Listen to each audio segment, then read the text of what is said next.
Bonjour à vous tous. Avant que la vidéo ne commence, je voulais vous souhaiter à tous une très bonne année 2022.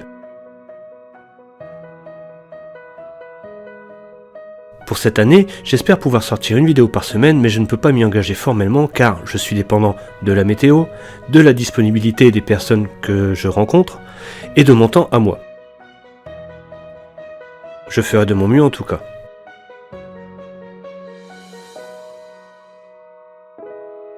Je profite de ce petit moment pour remercier toutes les personnes qui se sont abonnées et tous ceux qui le feront cette année, et je suis vraiment heureux des quelques retours positifs que j'ai de mes vidéos.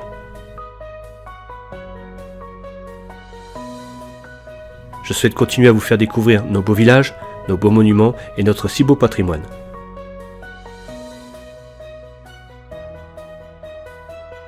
Je vous souhaite le meilleur pour cette année 2022 et je vous laisse avec un nouveau village, Isaria. Merci.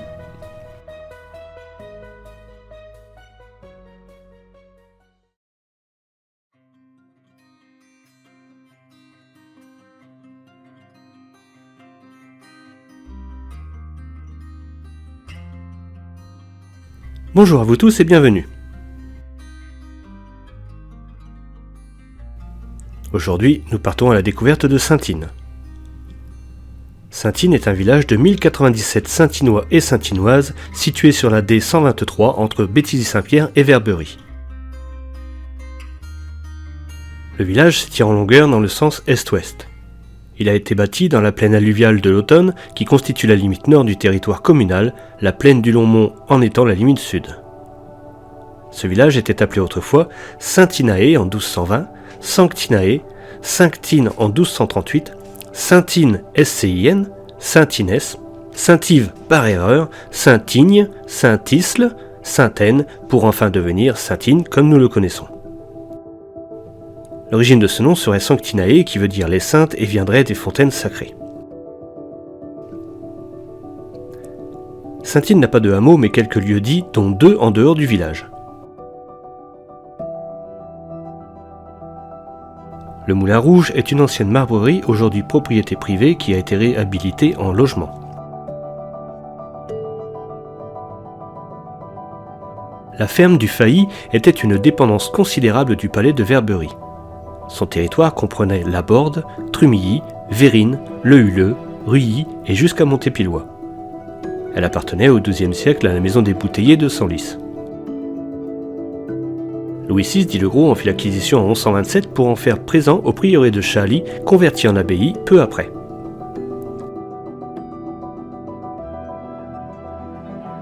L'église, devenue une grange depuis longtemps, est une haute construction dont les latéraux détruits laissent voir les grandes arches bouchées et les piliers carrés. La Roche est un groupe de maisons au bord de l'Autonne rattaché à la commune et qui présente une particularité dont je vous parlerai tout à l'heure. L'histoire de Saintines est longue et ponctuée de noms illustres. Le territoire de Saintines fut à l'origine une dépendance importante du palais royal de Verberie, comprenant une partie de Néry, Saint-Sauveur et Villeneuve-sur-Verberie. Adam, fils de Thibaut Ier de Nanteuil, reçut en apanage la terre de Saintines et y fit bâtir vers le milieu du XIe siècle un manoir entouré d'eau, d'où son surnom Adam de Lille. Philippe de Nanteuil, fils aîné de Thibaut, l'un des chevaliers de la forteresse de Béthisy, donna en 1183 le château de Saintines et la plus grande partie de la terre à Guillaume, son 5e fils. Guy, son successeur, fut grand bouteiller de France. Le bouteiller de France est une charge de la cour de France, faisant de son titulaire l'un des principaux officiers servant le souverain. En tant que bouteiller, il est chargé, au départ, d'approvisionner la cour en vin. Le domaine fut quelque peu morcelé par la suite et enfin reconstitué pour être vendu au mois de novembre 1311 à Guillaume de Cunières, chevalier originaire du Beauvaisis en échange de la terre de Levilliers. Le domaine resta dans la famille des de Cunières jusqu'à la mort de Jean, son neveu, qui en avait hérité en 1355. C'est la nièce de ce dernier, Marie de Sermoise, qui, ayant épousé vers 1385 Guillaume le bouteiller de France, lui apporta en dot le château et celui-ci ajouta aussitôt à ses titres seigneur de Saintines. Il devint conseiller chambellan, chargé du service de la chambre d'un roi ou d'un prince, du roi Charles VI et laissa son domaine à son deuxième fils Guillaume, chambellan du duc d'Orléans, par le crédit duquel il obtint en 1423 de Charles VII le renouvellement des privilèges concédés aux Cunières. Guillaume donna la terre de Saintines en dot à sa sœur mariée à Jean de Vaux. Françoise de Vaux, l'une des descendantes de Jean, épousa vers 1562 Jean de Vieux-Pont, chevalier de l'ordre du roi, originaire de Normandie, qui devint le seigneur de Saintines. Son fils, Jean II, baron de Vieux-Pont, allié à la maison de Beaufremont, ligueur d'abord, fut ensuite l'un des fidèles serviteurs de Henri IV. C'est à lui que Henri IV fit cette répartie si connue lorsque, lui rendant visite, Jean l'avertissait de prendre garde en passant sur un pont délabré. « Je suis ferme sur ce vieux pont ». Parole que les seigneurs de Saintines firent graver sur les portes du château et sur leurs meubles. Le dernier descendant des Vieux-Ponts, décédé sans héritier en 1728, le domaine vint à Jean Aubery, proche parent, et passa en 1738 à Félix Aubery de Vatan, conseiller d'État, prévôt des marchands de Paris, dont le deuxième fils hérita par la suite. Celui qu'on appelait le chevalier de Vatan étant mort en 1757, le marquis de Vatan prit possession du château de Saintines, mais ayant été tué durant la guerre de 1761 à la tête de son régiment, la seigneurie vint au marquis de Forbin-Janson, son beau-frère, dont les descendants l'ont conservé. Saintines constituait une des 4 baronnies de Valois. Le château était une forteresse importante pendant les guerres du Moyen-Âge. Il avait été rebâti au commencement du XIVe siècle, mais il se rendit en 1420 ainsi que Béthisy au roi d'Angleterre après la capitulation de Pierrefonds. Charles VII reprit cette place en 1429 à son retour de Reims où il avait été sacré, mais le comte de Huntington l'attaqua de nouveau à quelques mois d'intervalle, et la garnison, qui n'avait pas de canon, ne pouvant résister à l'artillerie anglaise, fut obligée de capituler. Les Anglais en furent chassés vers la Toussaint de la même année par le maréchal de Boussac. Ces attaques continuelles avaient ruiné le château. Louis de Vaux fit rebâtir à grands frais les fortifications en 1513. Le donjon est classé élément protégé au monument historique par arrêté du 23 février 1951. À côté du donjon, un autre château plus récent qui doit probablement dater du XVIIIe siècle. Le château avait jadis un immense jardin à la française qui allait jusqu'aux maisons que l'on voit au fond. Aujourd'hui, il y a 3 bâtiments dans l'enceinte de l'ancien château. Le donjon, seul vestige du château du XIIe siècle, propriété privée qui sert maintenant de logement et dont le parc est ouvert 40 jours par an, principalement en été. Le nouveau château, propriété privée et accueillant plusieurs locataires, et le haras 13. Ce haras est un élevage de chevaux de compétition et de saut d'obstacles qui comprend environ 25 chevaux et dont un cheval a remporté une médaille d'or aux Jeux Olympiques de Rio en 2016. Mais c'était surtout la ferme du château. Les 2 premiers bâtiments sont les plus anciens avec le colombier et le reste date principalement du XVIIIe.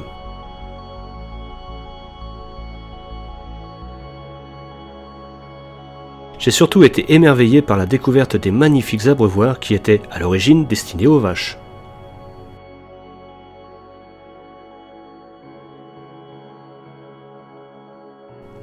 Quittons l'étang du château pour les sources de Saintines.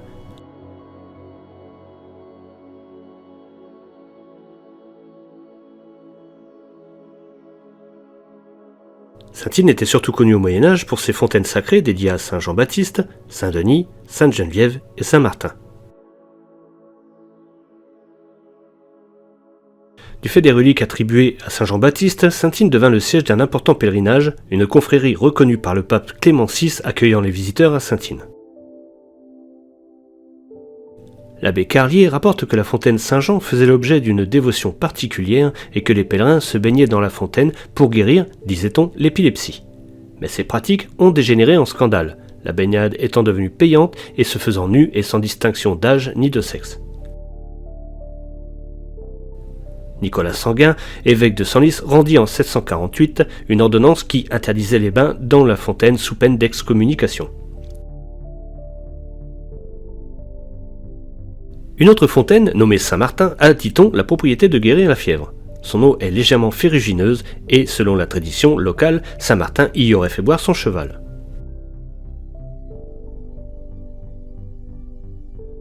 Après l'histoire de Saintines, intéressons-nous à son église.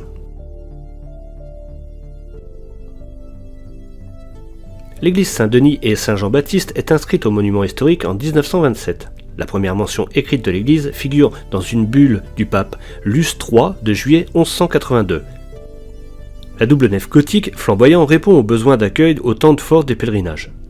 Elle date environ de la moitié du XIIe siècle. Les seuls éléments qui subsistent en élévation sont le clocher, dont la base voûtée d'ogive dès le départ peut être datée de 1125 ou 1130 environ. Irrégulièrement orientée vers le nord-ouest du côté de la façade, l'église est donc à double nef.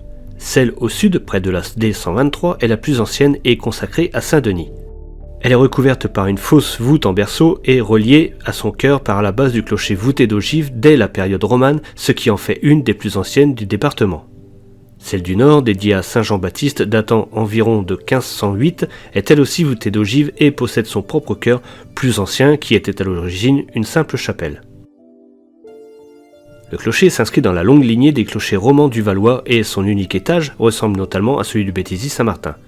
La flèche octogonale en pierre est plus courte que la plupart de ses homologues et atteint une hauteur de 25 mètres du sol au sommet.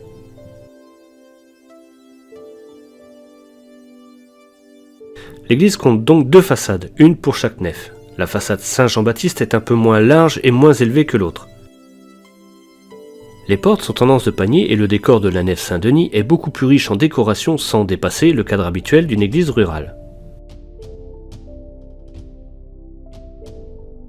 Parmi les décorations, on peut deviner des griffons et d'autres animaux fantastiques.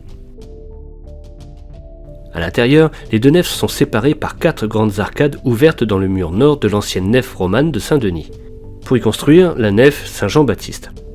Les deux nefs sont très différentes bien sûr, mais la plus ancienne, de période plutôt romane, est plus large et plus haute, alors que la nef de Saint-Jean-Baptiste est plus petite et plus sombre.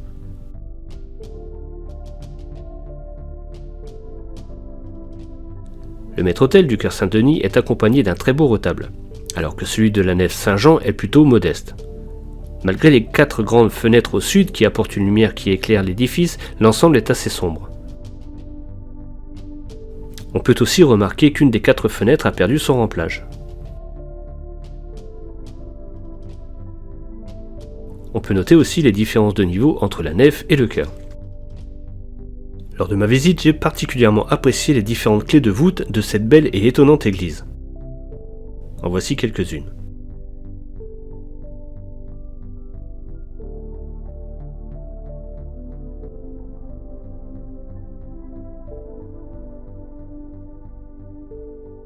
Beaucoup de statues, de vitraux et d'autres décors agrémentent l'église.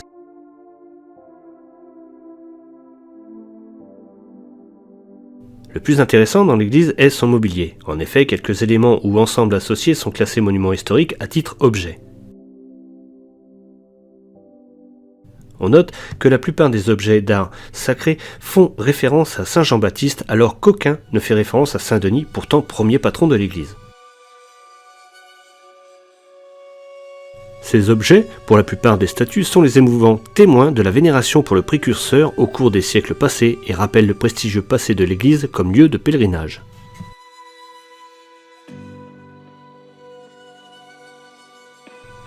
Retournons dans le village.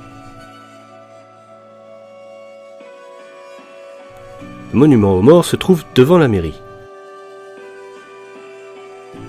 Et il y a 2 calvaires dans le village. Le lavoir se trouve dans une impasse non loin d'une autre source. Saint-Hyne est bien connu dans le Valois pour accueillir la dernière fabrique d'allumettes de France implantée ici au XVIIIe siècle et qui était une propriété de la SITA, la Société d'exploitation industrielle des tabacs et des allumettes, de nombreuses fois rachetée et qui est aujourd'hui connue sous le nom de Flamme Up. Du temps de son apogée, l'usine comptait jusqu'à 1200 emplois et les cadres étaient logés dans le château de Saint-Hyne. Saint-Hyne avait encore il y a peu 2 bouchers, 1 boulanger et 6 cafés, plus le bureau de poste qui a fermé aux environs de 2001.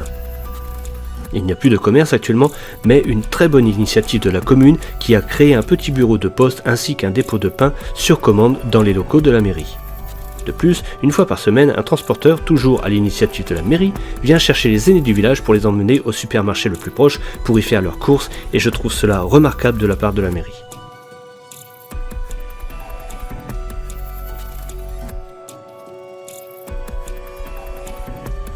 La mairie qui fait aussi construire une salle des fêtes intercommunale à l'entrée de Saint-Hyne en venant de Saint-Sauveur.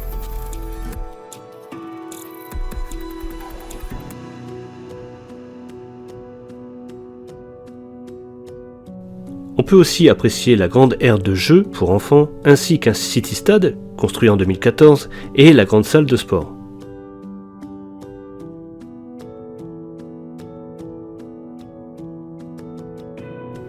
Tous les trois à proximité de la mairie. La commune accueille 5 classes. Les petits dans l'école maternelle Louis Collat à côté de la mairie et les primaires dans ce grand bâtiment qui abrite la mairie, la bibliothèque municipale, le dépôt de pain et le dépôt de la poste. De plus, il y a une cantine. Et une périscolaire qui accueille les enfants de Saint-Ine, Néry, Béthilly-Saint-Martin le mercredi.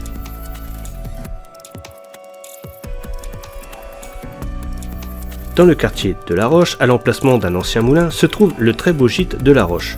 Le moulin de La Roche du XIVe siècle a été bâti sur une roche au bord de l'Autonne et grâce à sa roue hydraulique, il permettait de moudre du grain tout en produisant de l'électricité. À La Roche justement, la particularité dont je vous parlais plus tôt est que selon le découpage territorial, comme nous l'avons vu à Béthilly-Saint-Martin et Béthilly-Saint-Pierre, certaines maisons font partie de la commune mais ne sont pas sur son territoire. C'est ainsi que, peu après ce pont, les maisons de gauche sont sur le territoire de la commune de Saint-Sauveur, alors que celles de droite sont sur le territoire de la commune de Verberie. Un ancien garde champêtre de Saint-Ine qui habitait à la croisée des territoires avait pour coutume de dire qu'il se lavait à Saint-Sauveur, qu'il dormait à Verberie et qu'il mangeait à Saint-Ine. La rue du cimetière passe sous un pont qui semble posé là sans être raccordé à quoi que ce soit. C'est tout à fait normal, et pour savoir pourquoi, comme je vous le disais en présentant le viaduc à Béthilly-Saint-Pierre, il vous faudra attendre ma prochaine vidéo sur Saint-Va-de-Longmont.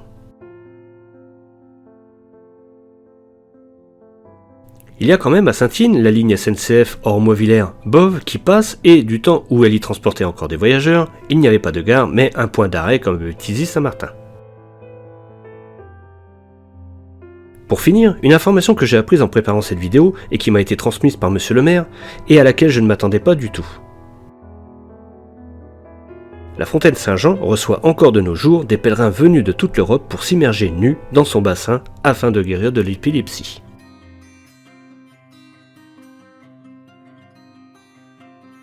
Voilà, je pense avoir fait le tour de ce sympathique village qui offre autant d'intérêt pour son histoire que pour sa qualité de vie. Je voudrais remercier M. Desmoulins, maire de Saint-Ine, pour son accueil et sa coopération, ainsi que M. Lamorlette et M. Badel pour m'avoir ouvert les portes du donjon et du haras. Sans oublier toutes les personnes qui m'ont aidé dans la réalisation de cette vidéo. On se retrouve bientôt pour une nouvelle vidéo et en attendant, comme d'habitude, vous pouvez mettre un petit j'aime, un commentaire et partager cette vidéo afin de faire vous aussi découvrir le village de Saint-Ine. Je vous rappelle que vous pouvez aussi soutenir la chaîne en faisant un petit don sur Tipeee. Je vous en remercie d'avance. A bientôt.